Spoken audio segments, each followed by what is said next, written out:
Today we are working on page 345, and we are in chapter 5, lesson 1. This is our new chapter, and we are working in this chapter, we're learning about integers and the coordinate plane. So let's look at a real world link on page 345 about money. The bar graph shows the amount of money remaining in the clothing budgets of 4 students at the end of 1 month. A value of -$2 means that someone overspent the budget and owes his or her parents $2.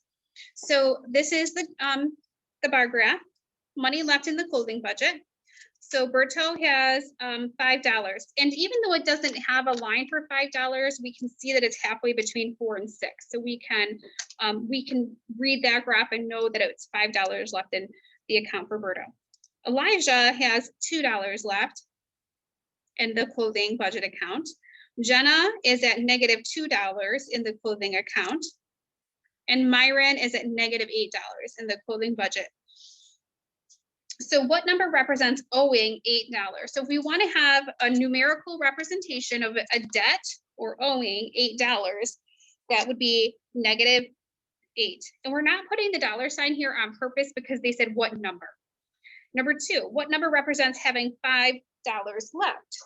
So that's going to be a 5. And notice that we do not put the positive sign. Here we put the negative sign in front of the 8. Here we did not put the negative or the positive sign in front of the 5. And the reason for that is whenever a number is positive, when we see a number, we assume it's positive. We only say that it's negative when we see the negative. If there's no sign in front of the number, it's an understood positive. That's an agreed upon assumption. Number 3, who has the most money left? Okay, well, that would be the highest amount of money left. That's $5 is the highest bar, and that was Berto. So Berto had the most money left. So Berto has $5 left.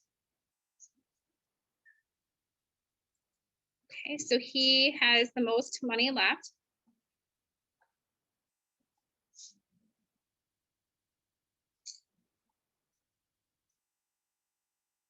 Okay, who owes the most and explain.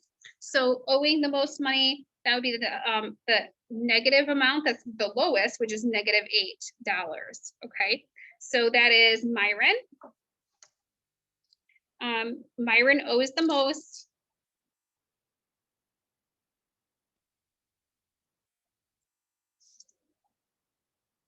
Because he owes his parents $8.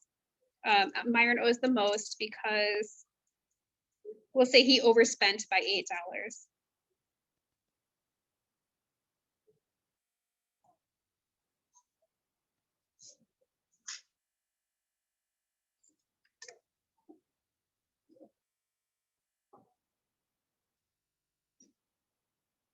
Okay, moving on to page 346.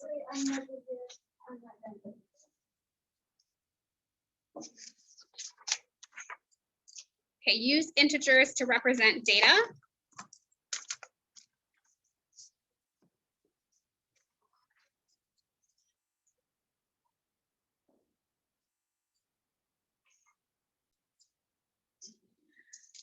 All right, so now we're looking at using integers to represent data.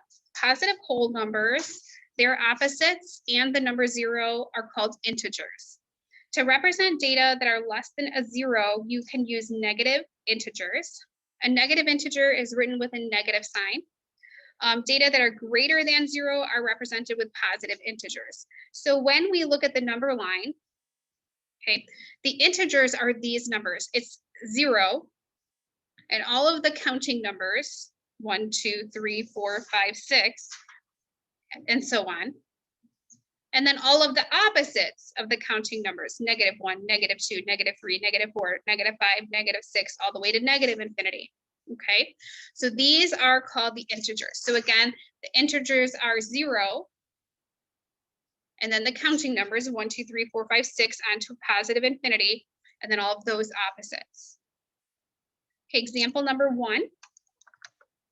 And then, so let's talk about opposites as a vocabulary word. So opposites are numbers that are the same distance from 0. but in opposite directions, okay? So 1 and -1 are opposites. 2 and -2 are opposites. 3 and -3 are opposites. 4 and -4, etc. All right, number 1. Write an integer for each situation. Explain the meaning of 0 in each situation.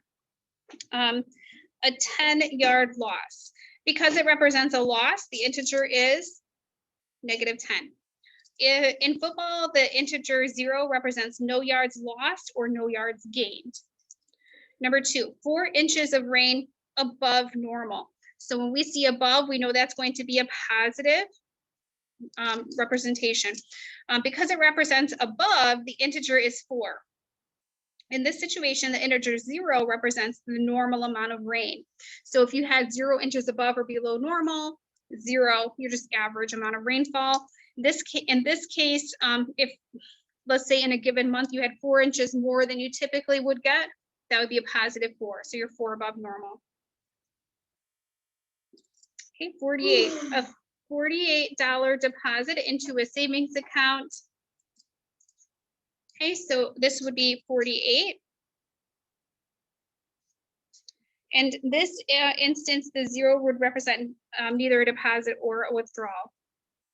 So neither a deposit, oops, I'm off the screen, sorry. Neither a deposit nor a withdrawal.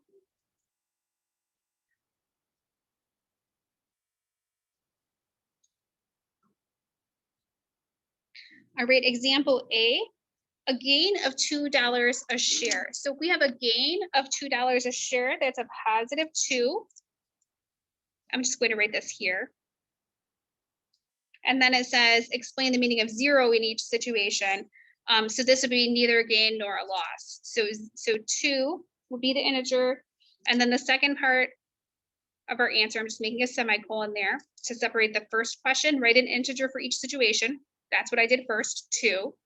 Then I'm putting a semicolon, explain the meaning of 0 in each situation. So 0 would mean $0 gained or lost per share. So 0 would represent $0 gained or $0 lost, depending on how you think of it, per share. So there was no loss, there was no gain, it just stayed the same. The price stayed the same. All right, example B, 10 degrees below 0. So we would represent this with, since it's below 0, it's less than 0. So that's -10. And then we'll put a semicolon to separate so we can answer the second part. Okay, so if -10 is 10 degrees below 0, 0 represents 0 degrees. Okay, so we're right at 0 degrees. Okay, so now that we understand the positive numbers and their opposites, plus the number 0, these are called integers, let's look at how we would graph them on a number line. Okay, so let's move over to page 347. So graphing integers. Integers and sets of integers can be graphed on a horizontal, that's left and right, or a vertical, that's up and down number line. So horizontal number lines go left and right. Vertical number lines go up and down. To graph a point on the number line, draw a point on the number line at its location. A set of integers is written using braces such as 2, -9, 0. Example 4 asks us to graph -7 on the number line. So -7 is, obviously it's negative, so it's going to be to the left of 0. I'm just going to zoom in a little bit here. So it's to the left of 0. We go 7 units to the left of 0. That puts us at -7. And we just put a dot, a point. Okay, point is the mathematical term for dot. So we put a point at -7. Number 5 is asking us to graph multiple numbers. So number 5 asks us to graph the set, which is a group, of numbers in math. So graph the set of integers, -4 to -1 on the number line. So first you would have to draw the number line.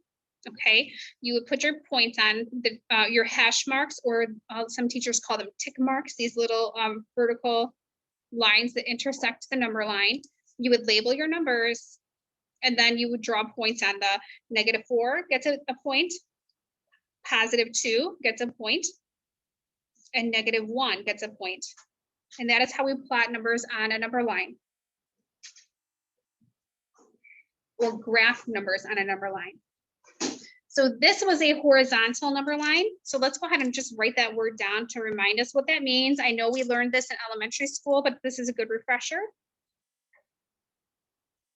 Horizontal number line. All right, and then guess what we're going to see in number 6? We're going to see a vertical number line. So number lines can be horizontal or they can be vertical. So if you think of a vertical number line, you might think of a thermometer, you might think of measuring the depth of a pool, altitude for airplanes, you know, those are things that would use a vertical number line. Vertical number line. Okay, so obviously when we're working with a horizontal number line, the farther to the right we move, the bigger the numbers we get. And this is very intuitive because when you started writing numbers in kindergarten and earlier, you put the 1 first, and the 2 was to the right of that, and the 3 was to the right of that. All right, and then the negative numbers just go in the opposite direction. So here's 0, -1, -2, -3, -4. All right, likewise, when you think of a vertical number line, okay, it's intuitive, or it just makes sense that the higher up you go, the larger the numbers get. These are the positives. And the lower down you go, the smaller the numbers get. These are the negatives, okay? And remember negatives, so -5 is less than -3. So if you think of, if I continued this down a little farther, -4, -5, if I extended that number line down just a little bit farther, you can see, obviously it goes on infinitely in both directions. That's why we have the arrows. So -5 is less than -3 because it's lower or farther down. Okay, on a horizontal line, the negatives are farther to the left. Okay, so let's just write a little reminder of which way is which. As we move to the right on the number line, our values get bigger. We represent that with a plus sign. As we move left on a horizontal line, our numbers get smaller. They move toward the negative. That's a negative. I'll circle them so they stand out a little better. Okay, on a vertical number line, as we move up, our values get higher. As we move down, our values get lower. Okay, and that's an agreed upon way that we represent the numbers. Okay, and then a little bit later in this chapter, we'll actually intersect these two like a big cross. Okay, and they'll intersect at their 0 points, and that will allow us to graph points in all 4 different quadrants. So we'll learn about that later on. So right now we're just looking at one number line at a time.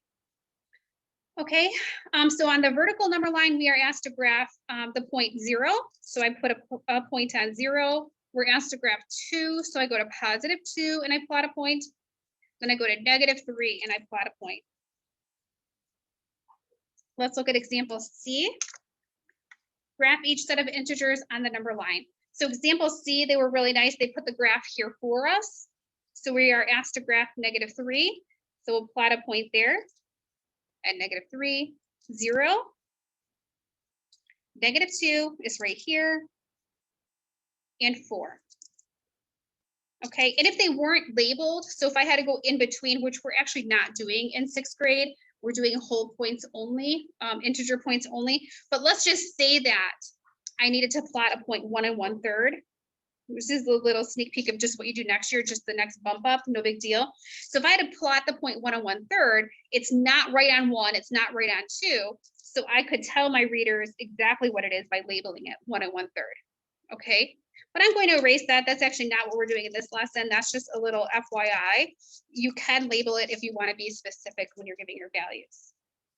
Example D, asks us to label, asks us to graph 8, -6, -5, -9, and 5. So 8, I'm going over here to my vertical number line and plotting 8. -6 on the vertical number line is here, -6, that's 6 below 0. And notice that this graph is counting by 2s. That's okay. So if it's counting by 2s, -9, where will that lie? Well, that's going to lie between -8 and -10, exactly halfway. So I go to my vertical number line, halfway between -8 and -10. I'm going to plot a point there. I can label it if I want to. And I want to be specific. So I'm going to label that -9.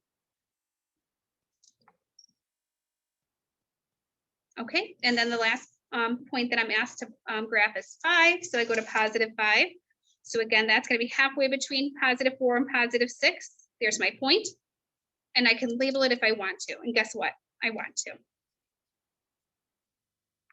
Okay, so that was the lesson on integers and graphing, chapter 5, lesson 1, page 345.